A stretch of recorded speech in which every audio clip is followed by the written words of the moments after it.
A is for Alcoholic is a program about recovery. My name is John and I'm an alcoholic. And my name is Jerry and I'm an alcoholic. Join us as we go through the alphabet of alcoholism one letter at a time. That was really good. Yeah. I'm glad we still got it. We took a week off and Dude, a week off's not going to kill us, John. Jesus Christ. Well, can I tell you what almost killed me, Jerry? Yeah, let's hear about your fucking caveman adventures out in fucking rolling hills of California.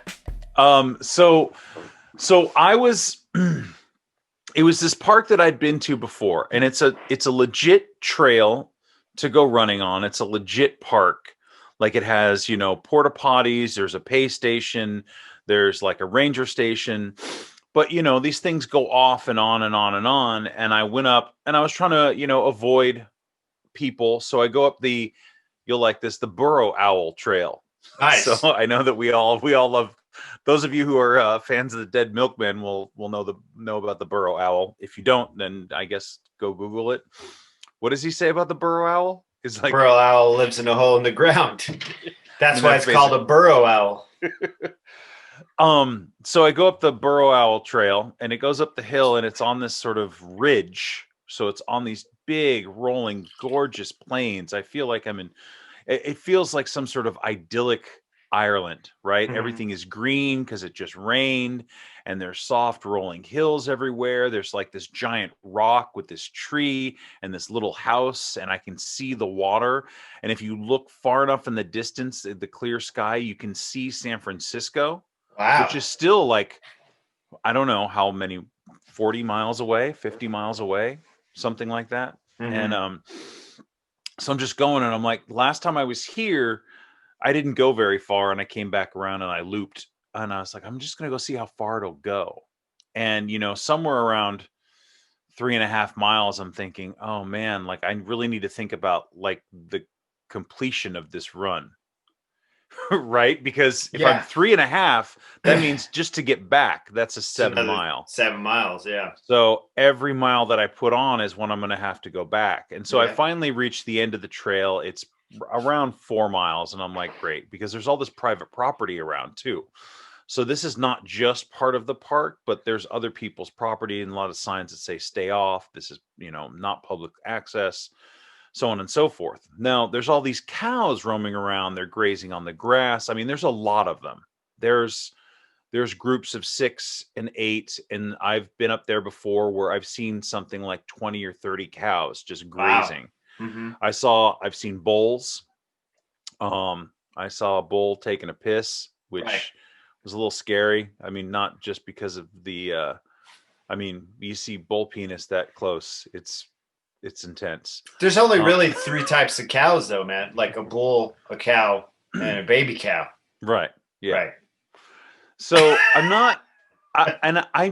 making this assumption that because they're on the trail or near the trail, that these cows they're okay with humans, right? They have some sort of contact. Somebody's obviously taking care of them, milking them. Maybe not. I mean, I don't know, but I assume because it's on a trail, it's fine. So as I'm coming back, and I didn't see this on the way there, as I'm coming back, I see a group. There's three adult females, 2 on the left and 1 on the right, and then there's 2 little calves up on the right. Yeah. And they're really close to the trail. They're not on it, but I'm like, okay. And so I do this thing where I start to talk to them, and I say, like, I'm here. It's okay. I'm safe. I just want to get by. Like, I'm hoping that, I know they don't speak English, but that maybe my tone will let them know that I'm not a threat. Mm-hmm. And so on the left, I see this one big mama cow roll over next to her on the right of her calves. And I'm like, okay, I understand. I hear you. I see you. I'm not here to do anything. And there's like a little bit of a from her, and then it's like this, and she runs right at me. And in the moment, I'm like, well, I don't want to turn and trip and fall and get trampled. Right. And I just start to go, no. And each consecutive no is higher and higher in pitch. Yeah. Because she's coming right at me, and I maybe 3 feet, maybe 2 feet. It was too fucking close.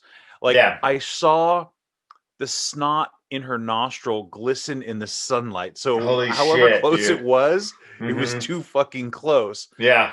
And I guess on the last no, she kind of did like a fucking Scottie Pippen fake, and she like went one way and then ran off the other way with the other 2 cows and her calves. And that was it. That was it. And I was like, oh my God. And I kind of did the like, okay, everything's okay. Like I didn't get hit. I didn't fall. I didn't hurt anything. And I noticed that my shins that had been hurting the entire time that I was running there, they didn't hurt. And I was like, I better fucking get out of here. And so I'm running down the trail, and I keep looking behind me like they're going to be chasing me or something. Right. Because She's I'm out scared. for fucking blood now, dude. And they're not predators. She's not hunting me. She just wanted me to just back off. Yeah. Yeah. So I came across another group of cows that had migrated close to the trail, and this time I made my way. And the problem I didn't want to go before, the reason I didn't want to go off the trail before is it's really hilly and rocky, and like you got to be careful out there, right? Yeah. Yeah. I was like, fuck it, I don't care. I'm not getting anywhere near these cows anymore. Domesticated my ass. Right. You know. No, cows aren't domesticated. They don't like live in your house and have a cow tree that they go and sit on top of and judge you like a cat. Yeah. So that was yesterday. And that's when I saw the bull, and the bull was just staring at me and like watching me walk by, and I was like, I don't want to. And I was like, is this like a mountain lion where if I run then they'll think that I'm prey, so I shouldn't run? And I was like, okay. Fuck this. I'm just like terrified, and I'm like just walking swiftly and like not making any sudden movements, but just okay. And the bull is just staring at me, and I was like, I didn't know bulls were out here too. And like, are they aggressive? Like, I just, regardless of how aggressive they are, they're too fucking big to take any chances with. Yes. Yeah. I don't know how much they weigh, like 1,000 pounds. A shitload, a shit ton. They weigh a shit ton. So did you go immediately and buy some veal and be like, fuck you, cow? I thought, I was like, God damn it, man, this is making me second guess my vegetarian ways. I was like, I need to go get some beef. It's us versus them. Right. That's what I was like. The cows. And it reminded me, there's an episode of The Simpsons where Troy McClure is talking about where hamburgers come from. And he's like, and don't you forget it, Timmy, that cow would eat you and your family if it had half a second, have a chance. And I was like, oh my God, that's so funny. You got chased by a fucking cow trying to be adventurous. And then that same episode, I think he talks about going to Bovine University where they make him into hamburger. And Ralph goes, I'm going to Bovine University. And it was just like, holy shit. So what trail? So this is a trail in Napa, and the cows just roam free on the trail. Is that one of the good parts of the trail? Like the features? Is that the feature of running this trail? Is loose animals? It's in a town called Petaluma, which my understanding is there's more cows. Yeah. There's more cows than people that live in Petaluma in the city. But I guess so. That's one of the features. I mean, there's other parts of the park. There's all this, but it's covered in cows. So I feel like this particular trail is less traveled. Must be because of right? the Because they're like generally skittish. Yeah.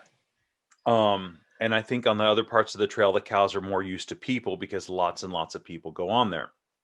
It's like trail features large herbivores that will fucking trample you. So I just couldn't imagine like a giant hoof getting, like I just imagine like trying to go through my ribs. You get so fucked up, dude. Like just crushed.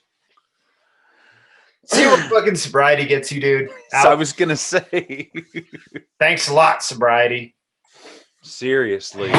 So I won't be going on that particular trail. I'll go back to that park. There's lots of other ways to go. But it was terrifying. I bet it was absolutely dude. Terrifying in that. It was.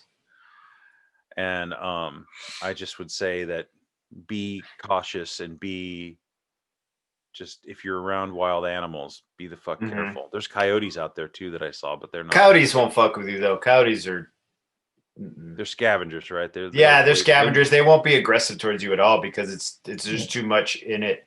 There's too much loss on their end. Too much risk for them to risk. That's the word. Yeah. Because there's coyotes all over here. I have to go outside with the dog at night sometimes because I'm afraid. I don't know. They're clever. They'll devise a way to run off of my wife's little tiny dog. So I had to stand out there last night with a hoodie on and a leash, letting him pee. And then I was like, why am I leashing him up? I'll just stand out here with a flashlight and he'll be fine. Well, that's right, because Coco might get snatched up by one of the coyotes. Yeah, he's a little bitch man. He's a little tiny bitch man. And when you say out there, I just wanted to say, and for those who've been following us in the A is for Alcoholic cinematic universe, you're now in Arizona. A is for Arizona, dude. Yeah. Which is where I'm at. If you're watching this video, see, I'm in a child's room. Yes. This is not how I decorate my bedroom.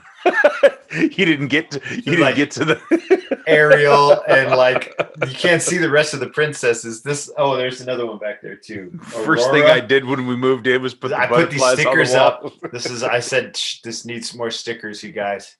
I need more princesses and butterflies.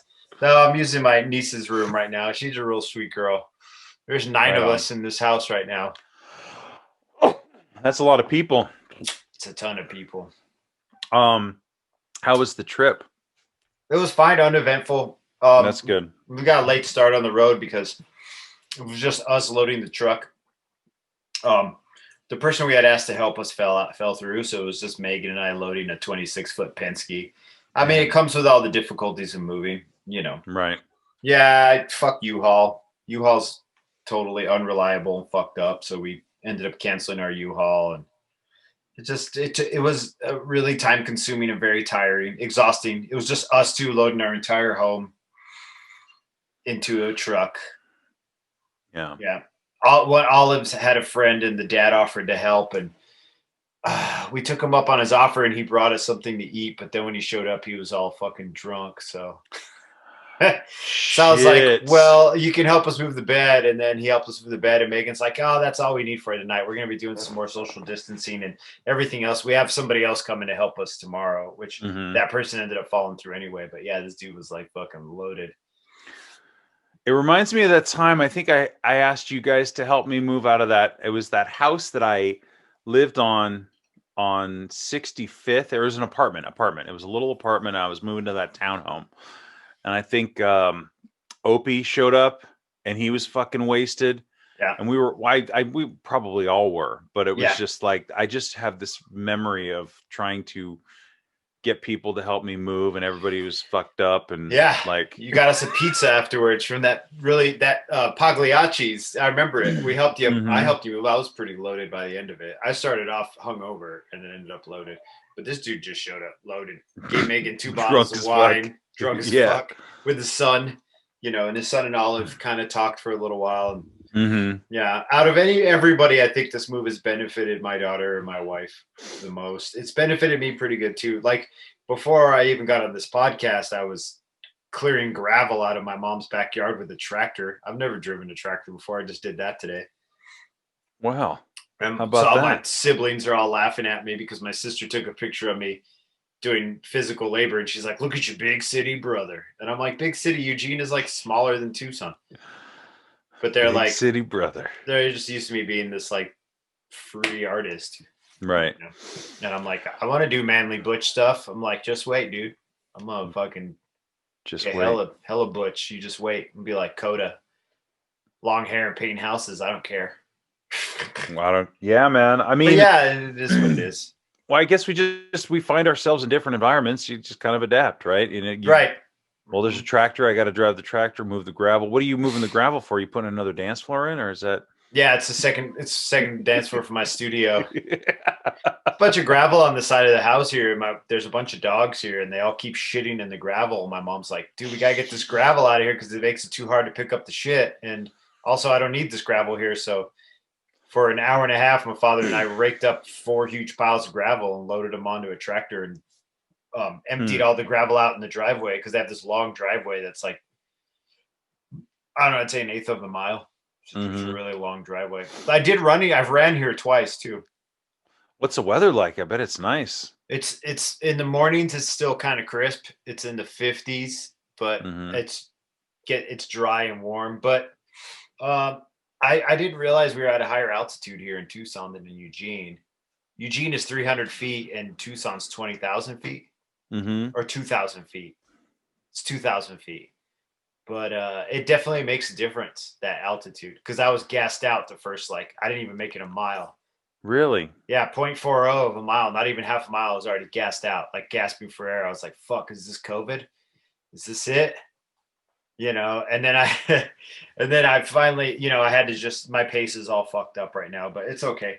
I ran again yesterday and it was great. It's nice. It's nice and warm in the mornings. Yeah. So we'll see how it goes, like in April and May, when temperature starts creeping up into the 80s in the morning. We'll see what kind of run I'll do then, but I don't know. It's nice out here in the desert. We're in way north Tucson. I'm like 30 minutes from downtown, 35 minutes from downtown on the freeway. Yeah. So it's out in the desert? Yeah, we are like way out in the desert. Okay. Well, that's cool. I'm glad that everything's safe and sound, and everybody's safe and sound. Everybody's good. Megan's down in Nogales right now with her family, and I'm just up here doing all the stuff I got to do up here. So right. Yeah. You said the move was good. You think the move was good for them? It was great for them. Olive has cousins down here. Do you know what I mean? Like, she's got two little cousins here at this house, and then down in Nogales, she's got 3 little cousins down there. She's got children to be social with, you know? Right. Yeah. And still, like, you know, that at least, you know, they're going and staying at places where people have already had COVID. So they already have antibodies. Got it. So, you know, Olive gets to play with these kids and they all have antibodies already, you know, by proxy, by their parents having it. So, you know, my daughter has not been social since March. That's wild, man. My wife and I have not been apart from each other since March. Like, we've just been in the same house. So when she left, she's like, I'm going to be gone for 5 or 6 days. And I'm like, go ahead, dude. Yeah. What you got to do. Right. Know? Like, I think that's a good thing. Well, so, it's also like, it's long enough where I'm like, look, so if you do end up displaying symptoms of COVID, you'll know it within that 5-6 days that you're gone. Do you know what I mean? That you're down there, right? You know, because we're in we're in one of the hottest hotspots in the United States right now. It's in southern Arizona. Yeah. Yeah. But I mean, other than that, everything's good, man. It's, you know, I've been here for what, like maybe a week. Yeah. Yeah. How was Christmas? Christmas was great. Yeah. Okay. Yeah. Yeah. Building memories, bro. My parents are sober. You know, my brother-in-law works for a liquor company. He's got a closet full of bourbon. He's got special bourbons. In his bedroom, in his bedroom. Like, if you open up his closet, it's like a giant fancy liquor cabinet. And the clothes are all on the bottom shelf, and then the top 2 shelves are all fancy bourbons. He like collects bourbons and sells them and shit. Like, he's got you know, $5,000 bottles of Pappy Van Winkle and shit. Yeah. Yeah, there's like a whole bourbon there's a whole bourbon fucking culture where they like. Sure. Do you I guess your parents obviously don't care. They're fine with it. Does it trouble you to think about, even, I know you're just there temporarily, to live in a house with all that bourbon? Nah. Not really. You know what is on my mind? Booze is the last thing on my mind. What's on my mind is trying to get my life together so that I don't have to sleep in a 4-year-old's bedroom anymore. I think bourbon will just make me end up sleeping in a 4-year-old's bedroom for the rest of my fucking life, you know? So, like, when my brother-in-law and Megan have a couple of drinks, I don't give a shit. I'm not like, oh, I'm missing out on the good time. My mind is like, go to sleep so you can get up and paint tomorrow and try to make money. Right. Get your own place to live in. Yeah, because we're on a side of town where rent is super expensive. Booze is the last. Recovery and booze are like the last things on my mind. And I know I got recovery and booze. Yeah, all of it. It's just like, I'm just experiencing life right now. And I guess I'm using the tools I've learned through recovery. You know, they're helping me out a lot, the patience and shit. And so I guess I am thinking about it, but I'm not actively sitting here thinking about, hey, I'm an alcoholic, man. Like, I rarely do. The only time I talk about it is here. all the rest of my life, I just live my life. And then I come on this podcast and then I just fucking hash it all out. Yeah, I'm a giant fucking drunk and I don't drink no more. Through the power of Jesus Christ. Amen. I think, what was it? I was thinking about Jesus the other day. I mean, oh, yeah? Because it was his birthday just a few days ago. Well, that too. Yes. Show respect to the desert wizard. The reason for the season. He's a desert wizard. The desert wizard. He really is, isn't he? Yeah. I don't remember what I was thinking about for Jesus. I mean, I got no problems with Jesus. I don't even know what is the letter today. We're 20 minutes into this thing. A is for Arizona. I don't know. You said Arizona. It. I was just gonna roll with it. Like, oh, cool. Haven't made Arizona. Any meetings. Haven't made a Zoom meeting. You know, like I said, I think I'm lucky because my mom and dad are both program and they're both different versions of programs. So I can kind of sit down and shoot the shit with my dad, and it happens organically, just like any other. I guess I don't know. Conversation about alcoholism outside of a meeting, right? You don't have to. Your dad doesn't start the morning by pulling How It Works off the refrigerator, right? Yeah, I don't have to start Hindenburg to talk to my dad. That's funny. I think no, that's great. I mean, I'm not saying that you have to, and it's not. I'm not. I'm not here to check up. Oh no! If you told me I had to, I would just stop talking to you. I'd be like, right. It was like, that's great, John. Cool. Yeah, I'm about to mute your 9 Instagram pages. Right. So I was like, listen, dude, you're fucking falling short. Listen, and you're not recovering enough. You're not recovering enough, right? Yeah. So I think that's something to think about and to not, because I go through those little bits of anxiety if I, have made. I went to a Zoom meeting this morning.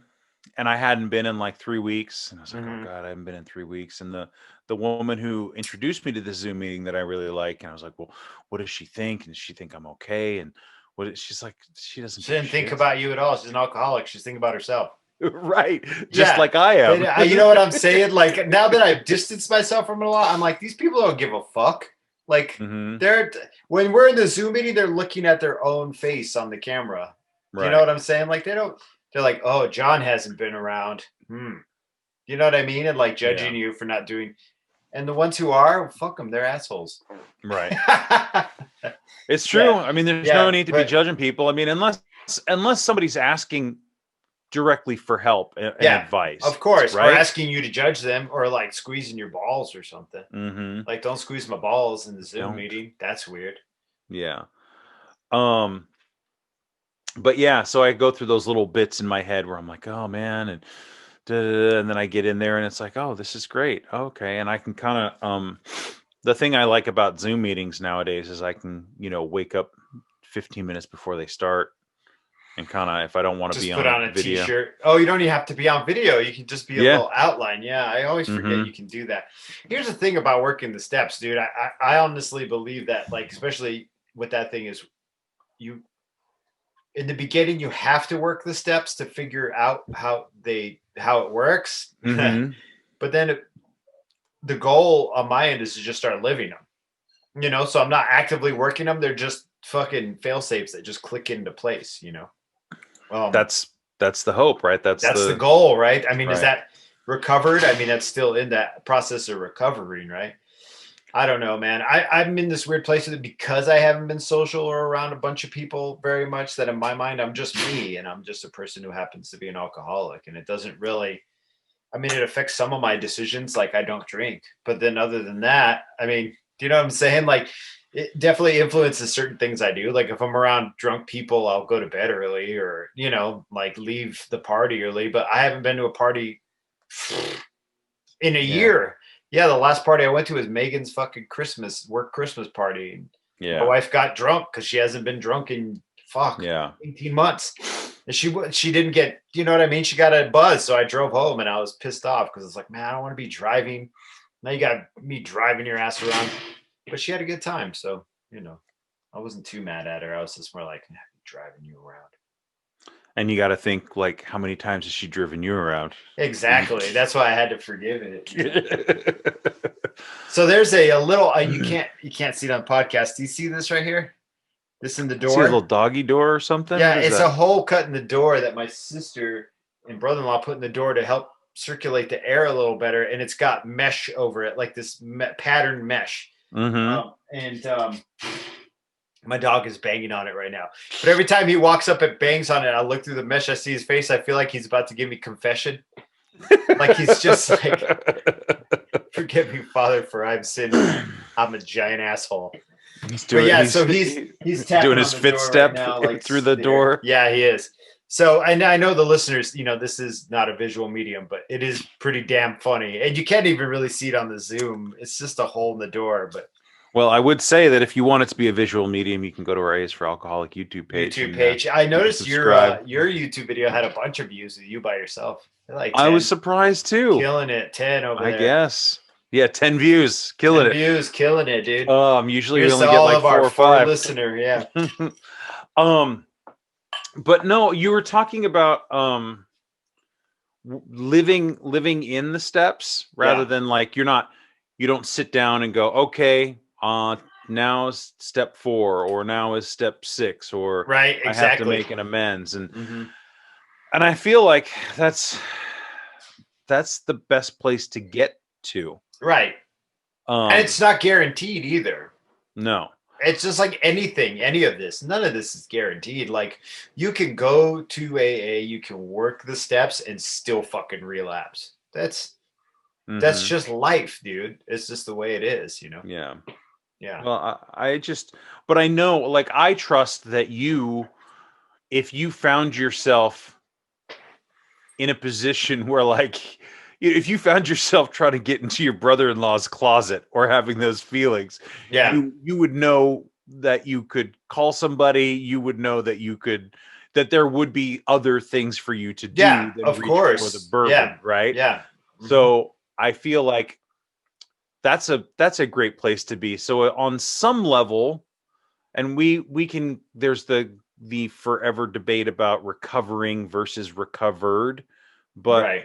On some level, you have reached a point of being recovered that you now know, oh, I want to drink. Well, that doesn't really mean that. That means I need something else that I don't have.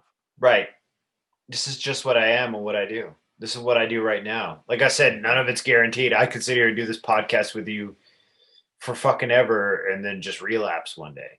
Do you know what I mean? If I'm not, even if I don't even know if it's a matter of me being on top of my shit. I guess it's just me being honest with myself.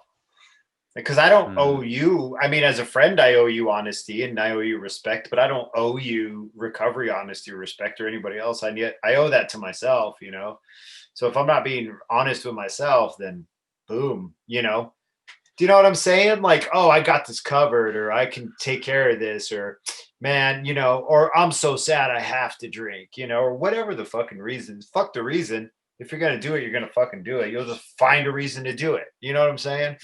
So for me, I just got to be, honestly, at the end of the day, if I'm just honest with myself about everything and know what I am and be aware of what I am and know that there's, Peligroso, there's rocks on the other side of that fucking path, that I don't take that path, Right. Yeah. No Peligroso, you go Muy Peligroso, dude. I go for the Pellegrino. Yeah, exactly. Yeah. Are you excited to be there? Like, do you feel, or are you just kind of still in that, like, I need to figure this shit out? And I'm excited to be here, but I also, it's a mixture of the two. It's not anxiety that's fueling me right now. It's potential.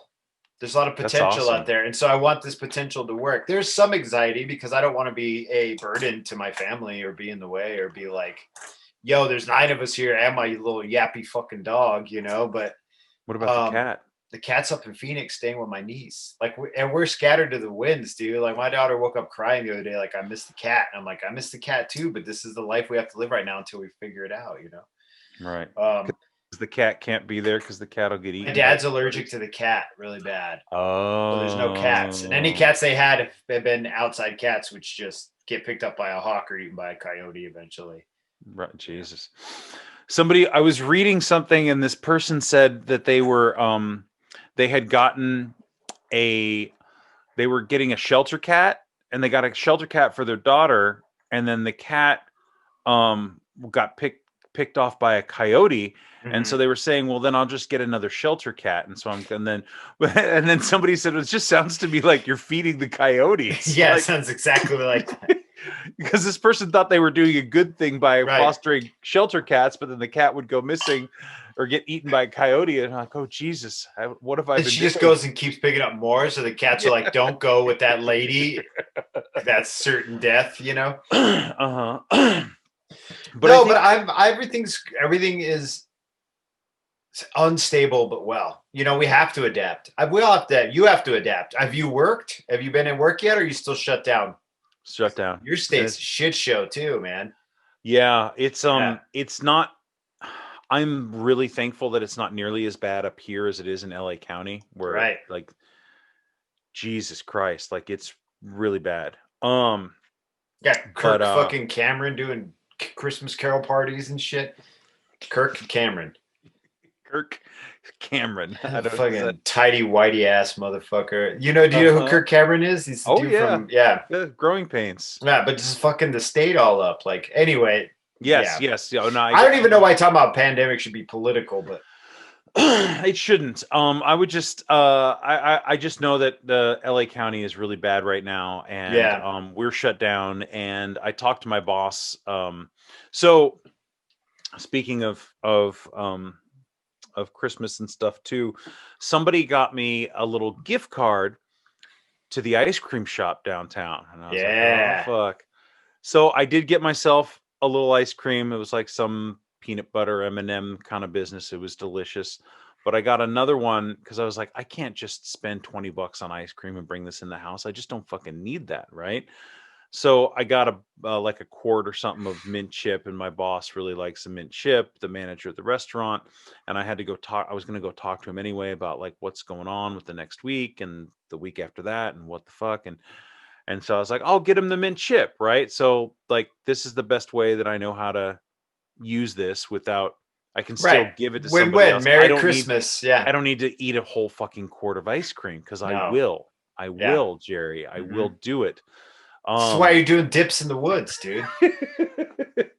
So we went and talked about it. He's like, yeah, man, I really don't foresee this. This is probably going to be like this for a while. Yeah, so my plan is to use what I have, which I can go. I'm just going to go to all these fucking parks. I'm going to go to every regional state park that I can, where I can be out in the woods or out in nature, and like just be away from people. And I got nothing else. I'm going to pack a fucking lunch and go for a drive. You should. I guarantee by the end of the year you'll have a tent and a sleeping pad, and you'll be out in the redwoods. Running with Bigfoot, Sasquatch. Yeah, and the Sasquatch, dude. Careful, man. Sasquatch is out there. She's real. So that's kind of my plan, because when I think back to March and how panicked and scared and terrified I was, and how like, because I didn't know, because it was so fucking new and uncertain and weird and shit like that. I feel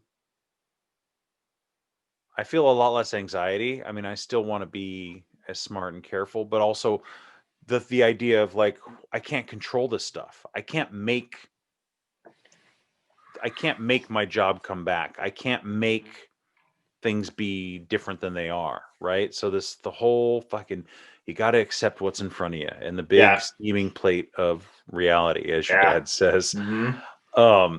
It's just there, and it's like, okay, so I've got to find a way to get through this and deal with it. And I love that you say you feel there's a lot of potential rather than anxiety, and I think a lot of that comes from being around your family and probably having support. There's absolute support here, which I have lacked for a long time. And not just having a place to stay or having financial support and having a roof over your head, which having those things, are huge, man, are huge. But I think that it's very easy, especially now, to isolate ourselves and to, be like, I can't do anything. I don't have anybody. There's nobody to call. There's nobody to text. There's nobody to message. There's nothing to do. There's nothing. I'm alone. And if you keep telling yourself that, it really is easy to find a way back to having a drink. Yeah, absolutely. I'm really privileged. I am very lucky to have And this resource here, and I know a lot of people don't have it. And you're right. If you don't have those resources, it's definitely a it's a really fucking challenge, good way to go back and get loaded, you know. right? And Mhm. so like what a fucking blessing. Um but if you're out there listening to this and you're like, well, I don't have those resources. I don't have family that I can feel good around, or my parents are drunk, or I live in a My shitty spouse house. is My loaded, spouse or is yeah. loaded. I mean, that sucks. And I That don't sucks. well, I don't want to No, you're right. I don't have a magic, a magic pill or a magic. I don't have any magic advice to give anybody Right. If you did, we other wouldn't be doing this right now. right. Because I'd just be taking your magic pill, and then Right. I yeah. was gonna say magic bullet, but that doesn't No, I don't that like doesn't that. really work. Yeah, that's kind of final. I would just say that there are find the resources that you can, find the moments in your day that you can remove yourself or find connection with something else. I mean, like I said, man, the Zoom meeting, it's really nice to be able to go like, oh, okay. And I had somebody reach out. So you remember way back in like June or July or something, and I went and I spoke at this meeting in Fresno, and I was really terrified because I hadn't been out and I was going to be in a Oh room yeah. and not everybody was wearing a mask, and like, what Hmm. the fuck am I doing? Am I just spreading corona around? And like, but and I felt like it was important to do it because somebody asked me and I don't want to say no. And then I'm thinking, well, is that just me being, you know, selfish, or what? I have a lot of conflicting thoughts. Hmm. And one of the people who invited me out there was like, man, I'm just getting really fucking uh tired of, not tired, but he was looking for something different and new, right? I think he was asking me like, hey, are there meetings in your neck of the woods? And I said, I don't think so, man. Everything's shut down.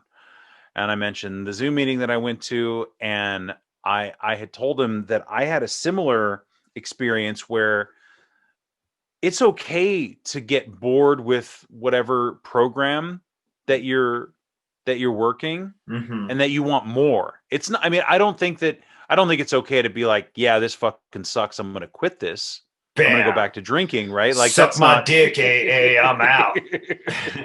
but that you're that we grow in this thing. We grow in this idea of recovery and sobriety and life, and just in general, we grow. I mean, look at my beard, for Christ's sake. Yeah, it's getting wild. I don't know what the goal is with that, but I we'll circle back to that. I don't know. Maybe on my birthday I'll do something with it. I don't know. That's a couple months, 3 months from now, 2 months from now. Jesus. Um, but I was kind of excited for him in that, oh, well, hey, check this out and check this out, and go, go to another meeting if there's one available.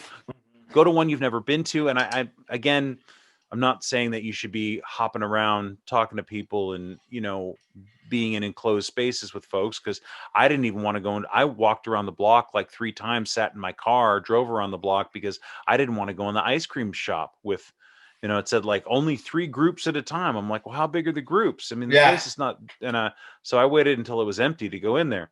yeah. But I digress.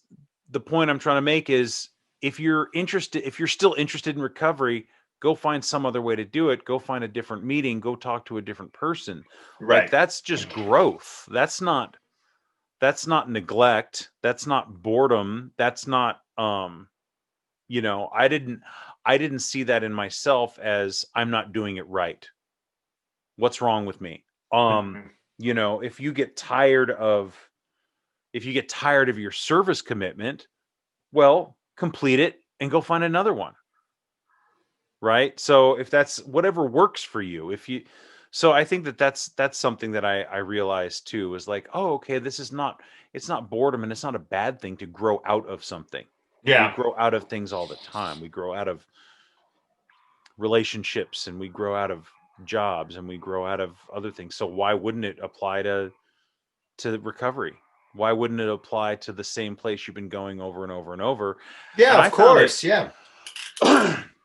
when I was going to my meeting, local meeting here, I felt two different ways about it. You know, it was great to go somewhere where a lot of people had a lot of good recovery, and maybe you experienced this in the past where you'd go and it's like you hear the same people tell the same stories and have the same comments and you have the same shit and it's like, Yeah. oh, Jesus Christ. All right, you know, Deborah's gonna complain about this and fucking Doug is gonna, you know, say the same tired ass shit and I'm just really tired of it. Mm-hmm. And you know, Deborah and Doug are made up, but you know, you get the point. Right. Right. So you know, I think that it's good to keep it fresh, right? Yeah, absolutely. But glad to be here, glad to be sober. Glad to be here, glad to be sober. So the thing you need to do is get a sponsor and work the steps. That's right? almost like the AA way of saying goodbye at the end of your share. Get a sponsor, work the steps. Glad to be here, glad to be sober, which is fine. I love hearing it, actually. I do. There's a smile. I'm smiling because I love hearing it. Because I'm like, yo, I do that too. Get a sponsor, work the steps at the end instead of just being like, okay, I'm done. We joke, but like because we've heard it so many times. That's why it's not the bad newcomer, that you right? say It's the newcomers. It's for the newcomer. I listened to a podcast, a recovery podcast that Spotify recommended to me the other day, and it was one guy alone who was like in his car before meetings. I can't remember the name of it.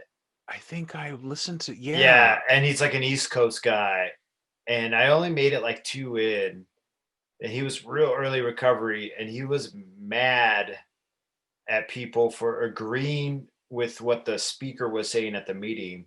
He was like, so fucking annoying. And I get where he's coming from because he's in early recovery and everything is fucking annoying. Everything's annoying. But I was also like, man, I don't gotta listen to this shit though. Like I'm sorry you're mad. Like that sucks. And I'm glad you're getting it out, but like I don't have to listen to you do that.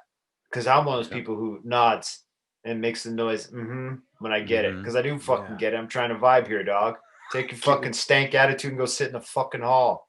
Go sit in your car, record your podcast, sit in your car and record. And he'll probably end up listening to this and being like, because you know our recovery community is so tight, you know, recovery podcast community. But anyway, I guess the point is like, you know, you go to these places with these people and they do sound super repetitious and they're super fucking annoying. But everybody is repetitious and annoying. It doesn't matter where you go. It's gonna always get repetitious and annoying. But it is good to switch it up. It is good to find new things, and it's good to discover new things about yourself too. Shit, whoops, drop that. Okay, you know. But yeah, and I can empathize with him too, and well, go, yeah, like, I felt the same way. Yeah, so did I. And that's fine. And if you're listening to this now and you're like, man, I got to shut this off. Like, these two assholes think they're better than everybody. Floating in on their cloud of fucking serenity. They're running bullshit. I only run when I'm being chased. I'm like, yeah, me too. Now I'm better at it. So if I get chased now, I can chased by my demons. But yeah, man, like I just like, that's fine, dude. That's fine. Go move on to something else and find something that resonates, because the only thing that doesn't resonate is drinking for me anymore. Same here. Like, somebody else,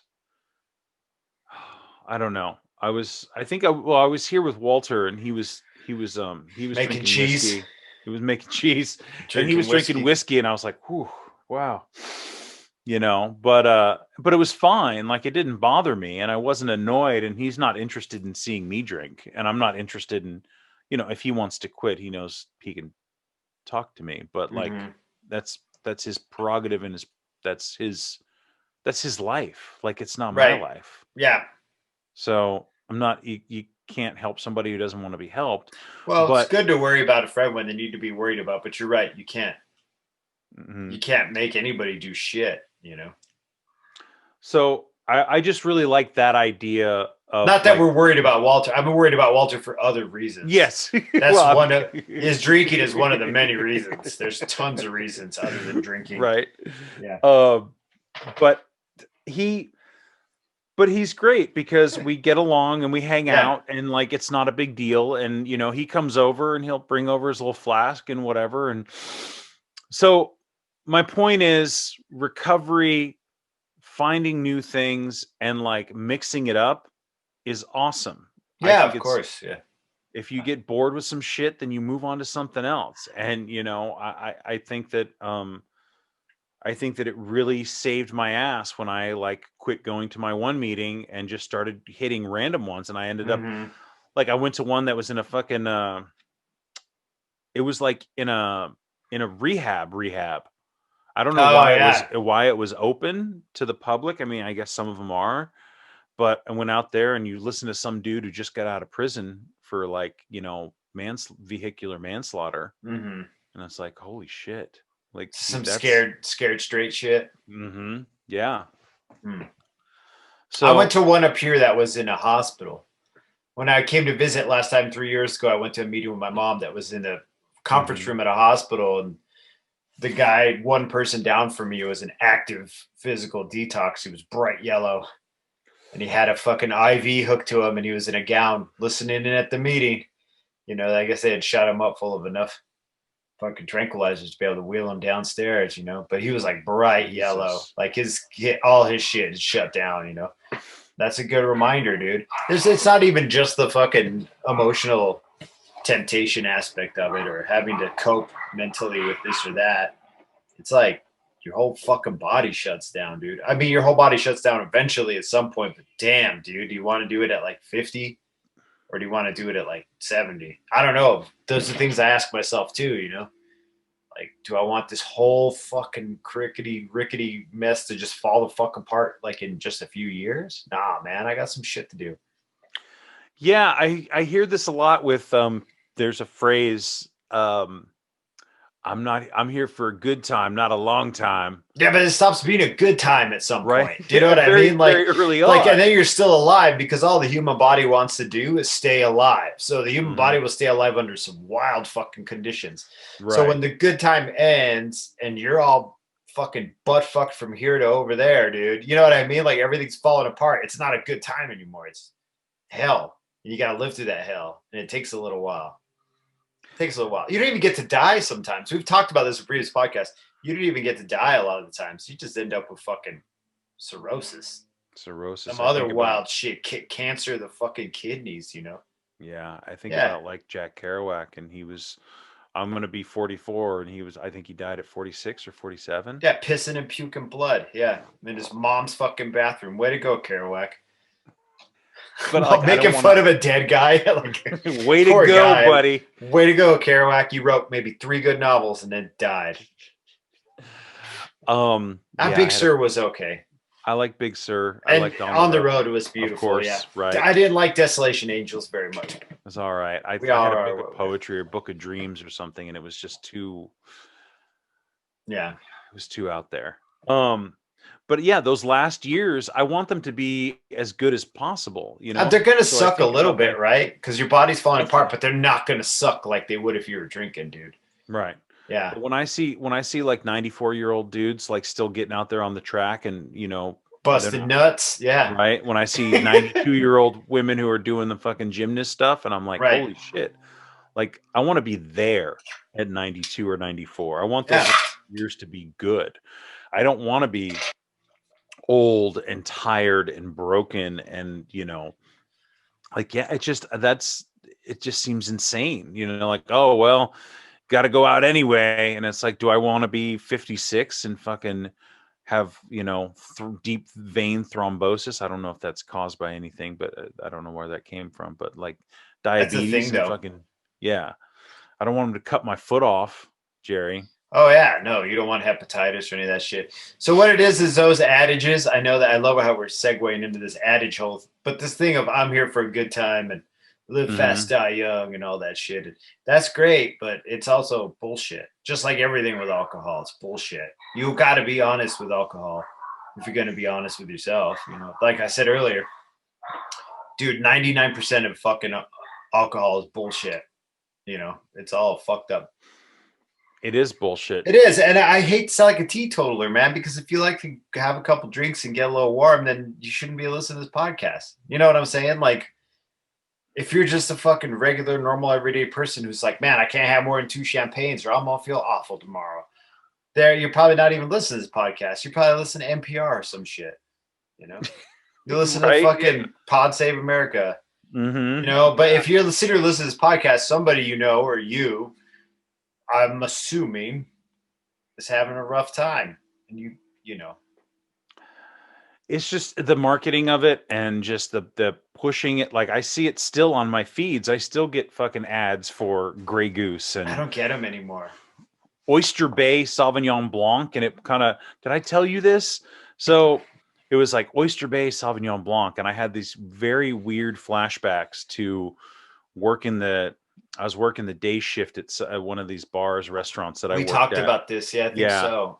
And it I can't just remember like what it brought me was, though. back to where I would, my moment of relief for my treat at the end of the day was I'd go to like Safeway and get two of these like $7 or $8 bottles of white wine and probably something else, and there was probably vodka or whiskey or beer or something else at home. And it was like being able to like finish my day, lay on the couch in my fucking drawers in my underwear and drink 2 bottles of white wine and smoke a half a pack of cigarettes, and that was my like relief. Right. Like that was my sweet spot. That was my happy place. It wasn't really, but like that's all that I had, and it was awful in retrospect. It was awful then too to think, but it was just this weird flashback of this. Why did this particular wine show up? And maybe it was on my Instagram feed, and maybe it was just a reminder of where I don't want to be again. It's a company looking for you, dude. They knew you were one of their best clients, right? They followed my fucking Safeway club card. Yeah, they're like, put the pressure on John Staley. Get some of put that. Put the pressure on him. Get some of that cheap ass white wine, a pack of Old Golds. Listen to Isaac Hayes. I was listening to Isaac Hayes the other day. I know you were. Were you? Good for you. Some Herbie Hancock. I was on this little sort of 70s funk trip for. I think I'm always on the 70s funk trip in some form or fashion. But I'm just glad that you're okay. I'm glad that the trip was everything was safe. Everybody's in one piece. It was pretty uneventful, dude. We gave the dog a sedative on the second night, a tranquilizer, because he keeps barking in the hotel room. Right. So Megan gave him the dose the vet told her to give him, and he was fucked up, man. Like he was fucking drunk, like walking sideways. I felt so bad. I told her it sounded like he was barking in auto-tune. Like he was like, because he started barking anyway. People walk by and he'd be like, no, like just it didn't make any sense. That poor little guy who was fucked up. You could see it in his eyes. He woke up all hungover the next day too. It took him a minute to get his shit back together. I was like, you gave him too much. That was like the most eventful part of the whole trip. Traffic sucks. I mean, California's wild. Driving through. We didn't make Sacramento. We didn't even stay Sacramento the first night. We drove right through it. We ended up in Redding because we left the house so late. Right. I still had to mop and sweep and clean my oven and clean my stove and clean my fridge the day we were leaving. I had to clean all that shit. Jesus Christ. Yeah. Jerry. So I don't even know if we're getting a deposit back or what, but like, man, yeah. Like I said, I had a person who was supposed to help me and they fell through. So it kind of just threw a fucking wrench in everything. So, but it's done. And now I'm here and everything I own is in storage and I sleep in a 4-year-old's room. And I ain't got no job. But that's all right. How about that? Right. I mean, yeah, it's all right. Could you imagine being in this situation if you'd been drunk? Like, oh, it sucked, dude. It absolutely sucked because then I'd have to figure out a way to get booze too. Because I wouldn't go in my brother-in-law's closet because he'd get all fucking mad at me, or I'd have to sneak the gross shit he doesn't drink, like be like, yo, I'm in your room, I'll get some Malibu or whatever, like. Ugh. But it would never be enough. There would never be enough. You'd always be there for more. Get down to fries, and I don't have to hide the fucking empty bottles from your parents. You'd be like, oh, don't worry, I'll take the recycle out. And be like, why is Jerry fucking horseshit? The recycle out? Man, I'll just go in my garage and paint now. Like that's it. Like I listen to Max Brooks audiobooks and like paint and listen to podcasts now, and it's fine. Yeah, we're starting up the commission soon. The shop I was thinking of hooking up with actually just put an ad out wanting a new tattooer, but I'm like, I can go and apply and I know I'll get a job, but I'm still in a pandemic. I'm still not going to go in and work, not till everything chills out. So what's the use, Right. And so I'll probably reach out and be like, listen, man, if you still have openings, come summer when everything gets a little more normal, like I'm down to work, at least 1 or 2 days a week, not full time, but I'll work 1 or 2 days a week because I'm really trying to get this commission painting thing off the ground. I don't want a tattoo anymore, really. Right. Yeah, not really. I mean, you are getting it off the ground. You continue to get regular work. I mean, Right. how much more work could you it's actually just I get? either need to charge more or yeah, so that'll justify, so I can make as much as I did tattooing, Right. and then from there we can, once we finally try to find a house to rent, I can be like, look, this is how much I make a month. My wife does real estate, it's how much she makes a month, hook it up. I don't want to sleep in a 4-year-old's room anymore. You shouldn't say that in the interview, listen, exactly. I'm in this 4-year-old's room. I don't want to sleep. First of all, let me tell you, I'm in recovery. I'm a recovering alcoholic and I sleep in a 4-year-old's room. So we got that out of the way. Oh, and I don't have a job. I'm an artist. So you sound like what? Wow. Yeah. Welcome aboard. Welcome aboard. Welcome to Subway. Sandwich artist.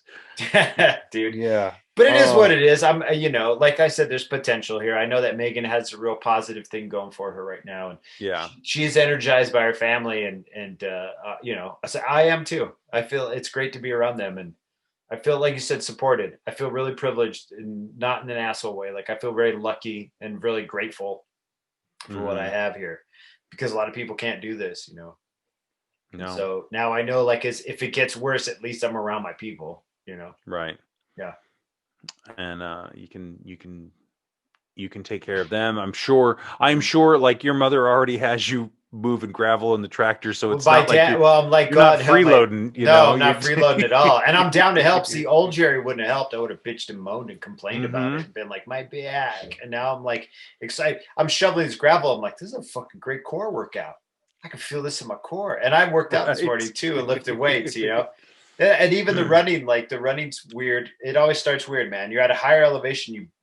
I just hit a wall a lot quicker, But it's not like Denver here. I'm not a mile up, but I'm at 1,800 feet higher than I was in Eugene, Oregon, which is almost makes sea a difference. level. Yeah.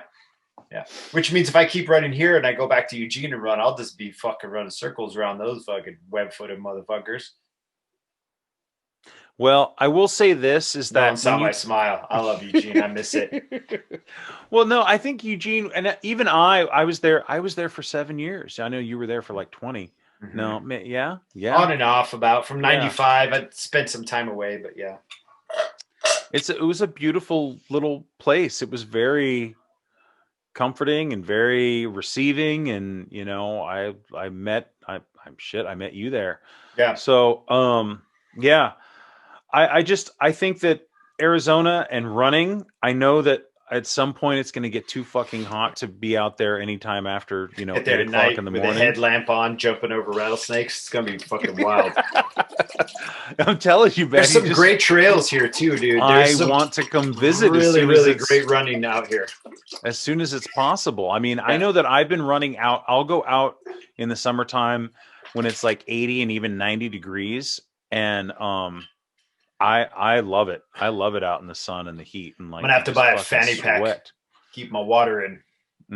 Or I love I don't have one, but I want to get one of those bottles that like straps to your hand. My dad was and I'm like, I'm not getting that. We're so different, you and I. Because my dad's like, hey, yo, it's a thermos. He pulls out this giant thermos. He's like, look, see, it's got a strap on it. You can use this. And I'm like, no, man, I'm not going to use that. He's like, why? And I'm like, I don't like holding shit when I run because I hate it. When I see people running, holding their phones, like I admire it because I'm like, takes coordination. Yeah, because I would have fucking yeeted the phone into the street by accident or something, dude. Get the little mini fanny pack, put your phone in there. You put a debit card in there. And what I'll do is a little bottle of water. Well, what I do, or what I'd like to do, is when we used to be able to do this, is I could just stop at a fucking water fountain at the park, or I could just go up to the gas station and get the water out of the thing and like take a hit. I know it's probably not great, but whatever. Yeah, it's pre-Rona, dude. Pre-Rona.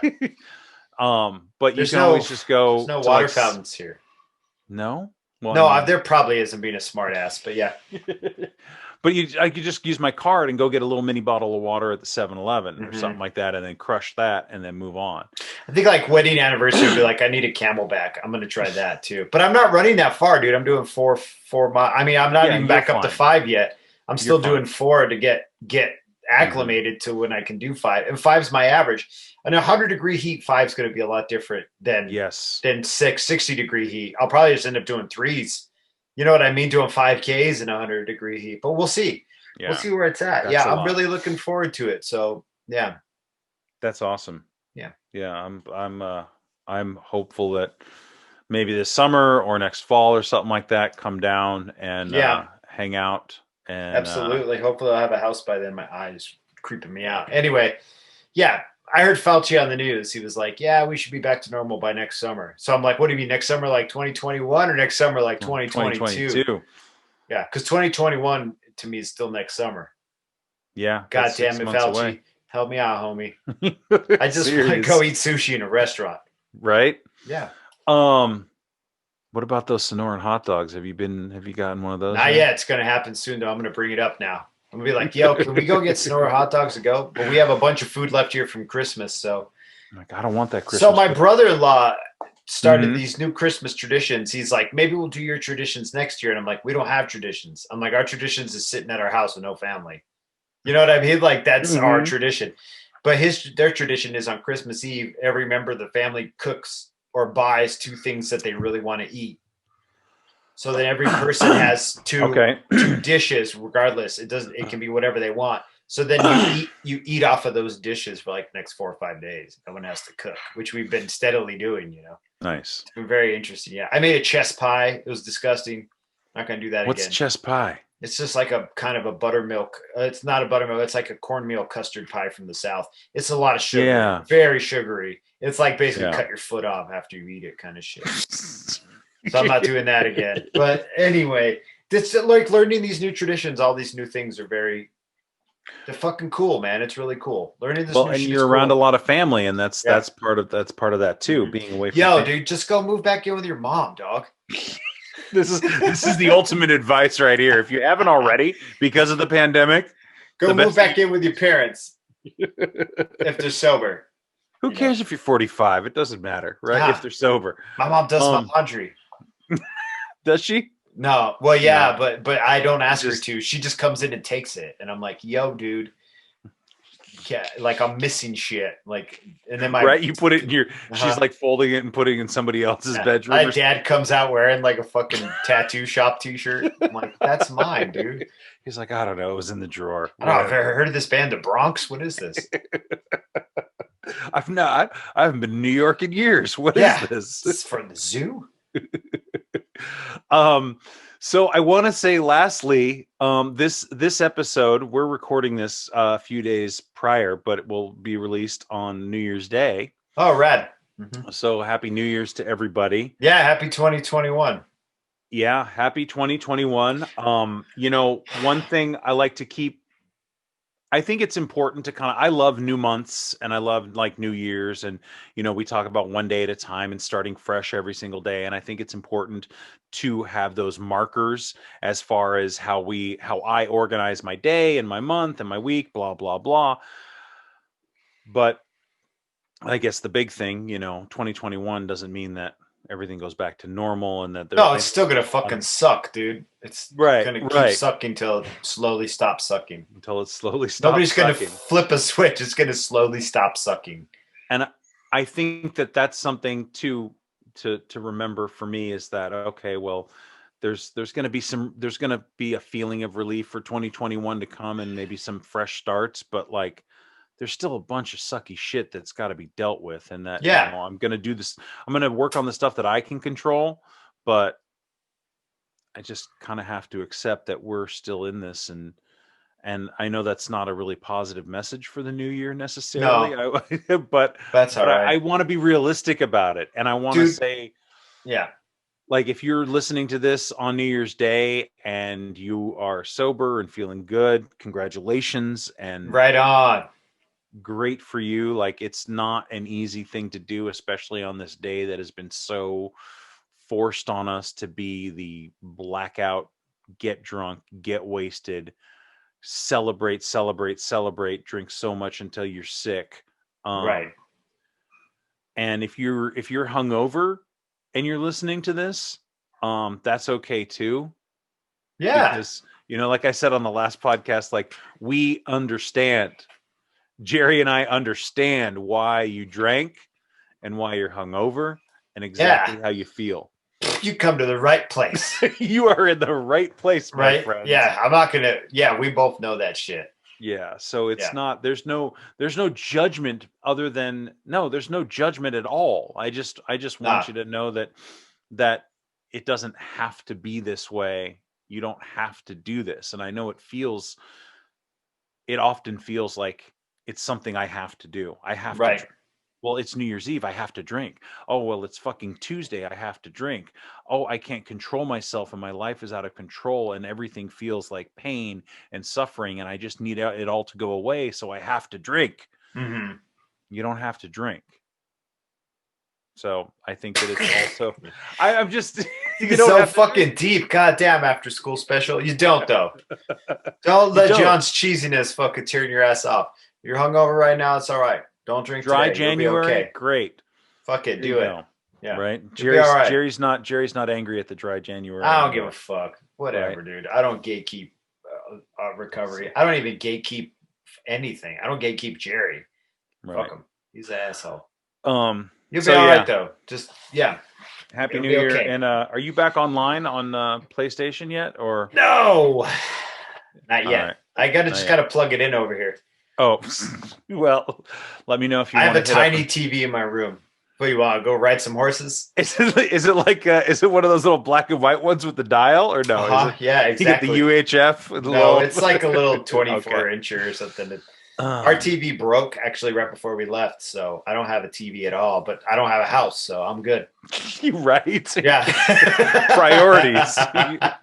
We get a house first, and then should probably get a deposit. But I'm really got my eye on this plasma screen right now. It's 86-inch. Yeah. Gonna put it in this 4-year-old's room. Bam. We'll have to look at it sideways. Yeah. Cool. But be good out there, everybody, and hopefully this year will slowly stop sucking quicker than we need it to. Yes. Yeah. Happy New Year, Jerry. Yeah. Happy New Year, Johnny. Thanks again for listening. Our music, as always, is by Neglect. You can find more of his stuff at neglect.bandcamp.com. And you can find us on all social media platforms that matter: Instagram, Facebook, and Twitter. And you can reach us at aisforalcoholic@gmail.com. Talk to you later. Yeah.